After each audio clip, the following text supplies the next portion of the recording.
തുർക്കി സ്റ്റൈലിലുള്ള ഇന്ത്യയിലെ ആദ്യത്തെ സ്ഥാപനം Althamar near Al Shifa hospital, bypass road, Perinthalmanna, Musliyarangadi, Edakkara, Musliyarangadi, Kondotty. Poonthanam സ്മാരക പുരസ്കാരങ്ങൾ പ്രഖ്യാപിച്ചു. സാഹിത്യ ലോകത്തെ സമഗ്ര സംഭാവനയ്ക്കുള്ള അവാർഡിന് കവിയും ഗാനരചയിതാവുമായ ശ്രീകുമാരൻ തമ്പിയെയും യുവപ്രതിഭാ പുരസ്കാരത്തിന് യുവകവി എം ജീവേഷിനെയും തിരഞ്ഞെടുത്തതായി പൂന്താനം സ്മാരക സമിതി മേലാറ്റൂരിൽ വാർത്താസമ്മേളനത്തിൽ അറിയിച്ചു. ഫെബ്രുവരി 24-ന് കീഴാറ്റൂരിൽ നടക്കുന്ന പൂന്താനം സാഹിത്യോത്സവത്തിൽ പുരസ്കാരങ്ങൾ സമ്മാനിക്കും.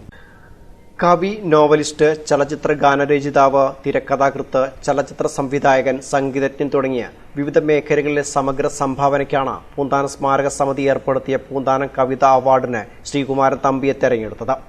25,000 രൂപയും പ്രശസ്തി പത്രവും ശില്പവും അടങ്ങുന്നതാണ് പുരസ്കാരം. പട്ടിക്കാട് സർവീസ് സഹകരണ ബാങ്കിന്റെ സഹകരണത്തോടെയാണ് അവാർഡ് തുക നൽകുന്നത്. പൂന്താനം സ്മാരക യുവപ്രതിഭാ പുരസ്കാരത്തിന് എം ജീവേഷ് അർഹനായി. എന്റെ പ്രണയ കവിതകൾ എന്ന കവിതാ സമാഹാരമാണ് പുരസ്കാരത്തിന് തിരഞ്ഞെടുക്കപ്പെട്ടത്. കണ്ണൂർ ജില്ലയിലെ പിണറായി പാറപ്പുറം സ്വദേശിയാണ്. ജീവാനിവാസിൽ ബാലൻ, ശോഭ ദമ്പതികളുടെ മകനായ ജീവേഷ് മലപ്പുറം മങ്കട ജെംസ് കോളേജിൽ അസോസിയേറ്റ് പ്രൊഫസറായി ജോലി ചെയ്യുന്നു. കുമാരി, മുക്കുവനെ തിരയുന്ന മീൻകണ്ണുകൾ എന്നിവയാണ് മറ്റു കവിതാ സമാഹാരങ്ങൾ. ഫാസിസ്റ്റ് വിരുദ്ധ കവിതകൾ, വെടിയുണ്ടയാൽ തുളയുമോ നക്ഷത്രങ്ങൾ, എം സുകുമാരൻ, പ്രതിജ്ഞാബദ്ധനായ തത്വജ്ഞാനി എന്നീ പുസ്തകങ്ങൾ എഡിറ്റ് ചെയ്തു. 10,000 രൂപയും ശില്പവും പ്രശസ്തി പത്രവും അടങ്ങുന്നതാണ് പുരസ്കാരം. സാഹിത്യകാരൻ മേലാറ്റൂർ രാധാകൃഷ്ണനാണ് പുരസ്കാരത്തിനുള്ള തുക സമ്മാനിക്കുന്നത്. ഇരു പുരസ്കാരങ്ങളും ഫെബ്രുവരി 24-ന് കീഴാറ്റൂരിൽ നടക്കുന്ന പൂന്താനം സാഹിത്യോത്സവ ഉദ്ഘാടന ചടങ്ങിൽ വിതരണം ചെയ്യും. ശ്രീകുമാരൻ തമ്പിക്കുള്ള പുരസ്കാരം പി അബ്ദുൽ ഹമീദ് MLAയും എം ജീവേഷിനുള്ള പുരസ്കാരം മേലാറ്റൂർ രാധാകൃഷ്ണനും സമ്മാനിക്കും. പൂന്താനം സാഹിത്യോത്സവം 2024-നോടനുബന്ധിച്ച് പൂന്താനം സ്മാരക അവാർഡും പൂന്താനം യുവപ്രതിഭാ പുരസ്കാരവും പ്രഖ്യാപിക്കുന്നു. പൂന്താനം പുരസ്കാരം ശ്രീകുമാരൻ തമ്പിക്കാണ്. കവി, നോവലിസ്റ്റ്, ചലച്ചിത്ര ഗാനരചയിതാവ്, തിരക്കഥാകൃത്ത്, ചലച്ചിത്ര സംവിധായകൻ, സംഗീതജ്ഞൻ എന്നീ മേഖലകളിലെ സമഗ്ര സംഭാവനയെ മുൻനിർത്തിയാണ് ശ്രീകുമാരൻ തമ്പിക്ക് അവാർഡ് നൽകുന്നത്. വയലാർ രാമവർമ്മ, പി ഭാസ്കരൻ, ONV കുറുപ്പ് എന്നിവർക്കൊപ്പം മലയാള ചലച്ചിത്ര ശാഖയെ സമ്പുഷ്ടമാക്കിയ കവി കൂടിയാണ് ശ്രീകുമാരൻ തമ്പി. ശ്രീകുമാരൻ തമ്പിയുടെ വ്യത്യസ്ത മേഖലകളിലെ സാഹിത്യ മേഖലയിൽ സംഭാവനയെ മുൻനിർത്തി ഈ വർഷത്തെ പൂന്താനം സ്മാരക അവാർഡിന് ശ്രീകുമാരൻ തമ്പിയെ തിരഞ്ഞെടുത്തിരിക്കുന്നു. പൂന്താനം യുവപ്രതിഭാ പുരസ്കാരത്തിന് എം ജീവേഷിനെയാണ് തിരഞ്ഞെടുത്തിട്ടുള്ളത്. കണ്ണൂർ ജില്ലയിലെ പിണറായി പാറപ്പുറം സ്വദേശിയായ എം ജീവേഷിൻ്റെ എൻ്റെ പ്രണയ കവിതകൾക്ക് എന്ന കവിതാ സമാഹാരത്തിനാണ് യുവപ്രതിഭാ പുരസ്കാരത്തിന് അർഹനായിരിക്കുന്നത്. എം ജീവേഷിൻ്റെ കാന്താരി, മുക്കുവനത്തിരിയുന്ന മീൻകുഞ്ഞുങ്ങൾ എന്നീ കവിതാ സമാഹാരങ്ങളും ശ്രദ്ധേയമാണ്.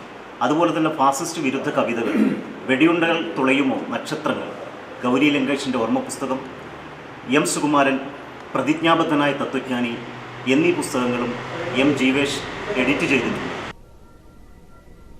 മേലാറ്റൂർ രാധാകൃഷ്ണൻ ചെയർമാനും സി വാസുദേവൻ കൺവീനറും കീഴാറ്റൂർ അനിയൻ KM Sethumadhavan, SV Mohanan, PS Vijayakumar എന്നിവർ അംഗങ്ങളായുള്ള കമ്മിറ്റിയാണ് അവാർഡ് ജേതാക്കളെ തെരഞ്ഞെടുത്തത്. വാർത്താസമ്മേളനത്തിൽ working chairman Mangottil Balakrishnan, general convener N Nitish, award committee chairman Melattur Radhakrishnan, award committee അംഗം കീഴാറ്റൂർ അനിയൻ KM Vijayakumar, P നാരായണുണ്ണി, Paramal Kunhippa, K Vikas, Paramal Hamza, Narayanan Mathali എന്നിവർ പങ്കെടുത്തു. ഫെബ്രുവരി 24-25 തീയതികളായാണ് ഈ വർഷത്തെ പൂന്താനം സാഹിത്യോത്സവം നടക്കുന്നത്. കവിത സമാഹാരത്തിന് കൊടുത്തിരുന്നു. ഇപ്പോൾ അത് ആദ്യത്തെ അവാർഡ് കൊടുക്കുന്നത് 2099 പ്രശസ്ത കവിയും ഭാഷാ പണ്ഡിതനുമായ ഡോക്ടർ ദേശമംഗലം രാമകൃഷ്ണനായിരുന്നു. പിന്നീട് ഒരുപാട് ആളുകൾ വാങ്ങിച്ചിട്ടുണ്ട്. ഒരു 10-18 പേര് ഈ അവാർഡ് നേടിയിട്ടുണ്ട്. അടുത്ത കാലത്തായിട്ട് നമ്മൾ കീഴാറ്റൂരിൽ ഇത് പുനർവായന വന്നപ്പോൾ T പത്മനാഭൻ, KV രാമകൃഷ്ണൻ ഇവർക്ക് സമഗ്ര സമാധാനം കൊടുത്തിട്ടുള്ളത്. ഈ പ്രാവശ്യം നമ്മൾ കൊടുക്കുന്നത് ഇപ്പോൾ പത്രമാധ്യമങ്ങൾ നിറഞ്ഞു നിൽക്കുന്ന ശക്തനായ ശ്രീകുമാരൻ തമ്പിക്കാണ്.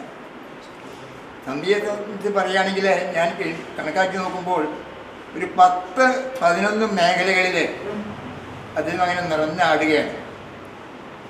പ്രായം കുറേ ആയെങ്കിലും 84 സഹാഭിഷേകമാണ് വരാൻ പോകുന്നത്. അദ്ദേഹത്തിൻ്റെ ജീവിതം ഒരു പെൻഡിതം എന്ന ആത്മകഥയ്ക്കാണ് വയലാർ അവാർഡ് കിട്ടിയത്. News bureau, Melattur.